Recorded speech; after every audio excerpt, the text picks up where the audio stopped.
Sir आज नेमकी काय कारवाई झाली होती, नेमकं काय प्रकरण आहे? सोलापूर पोलीस आयुक्तालय हद्दीमध्ये जे गंभीर गुन्ह्यामधले आरोपी आहेत आणि त्यांच्यावरती काही गुन्हे केल्यानंतर आपण उचित प्रतिबंधक कारवाई किंवा प्रिव्हेंटिव्ह ॲक्शन त्यांच्यावरती घेत असतो.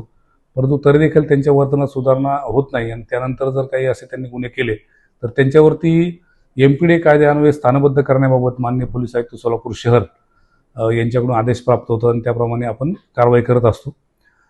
याच पद्धतीने फौजदार तावडी पोलीस स्टेशन हद्दीतील आरोपी नामे आदित्य शैलेंद्र माने याच्यावरती एकूण आतापर्यंत 5 गुन्हे दाखल आहेत आणि या 5 पैकी 4 गुन्ह्यांमध्ये आपण उचित प्रतिबंधक कारवाई केल्यानंतर देखील त्यांनी गंभीर स्वरूपाचा गुन्हा केला नाही. त्याच्यावरती MPDA अन्वये आपण माननीय सोलापूर पोलीस आयुक्त सोलापूर शहर यांच्या आदेशान्वये त्याच्यावरती कारवाई केली आहे.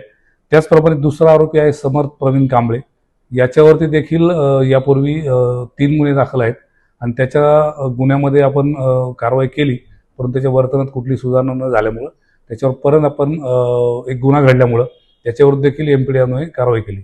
या दोन्ही आरोपींना माननीय पोलीस आयुक्त सोलापूर शहर यांच्या अधिकृत आदेशान्वये या 2 आरोपींना आपण स्थानबद्ध केलेलं आहे आणि त्यांना स्थानबद्ध करून येरवडा जेल या ठिकाणी विविध कायदेशीर कारवाईमध्ये त्यांना त्या ठिकाणी जमा केलेला आहे.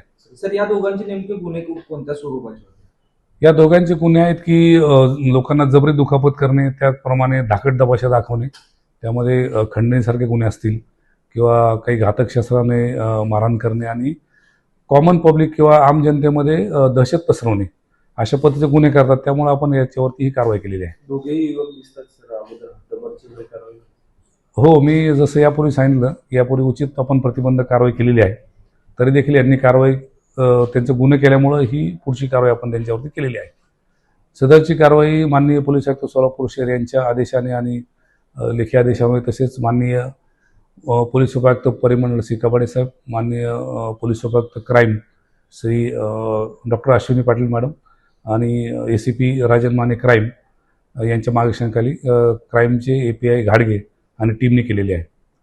तसेच यापुढे देखील असे कोणी आरोपी या पद्धतीने गुन्हे करणार असतील तर त्यांच्यावरती याच पद्धतीने कारवाई केली जाईल.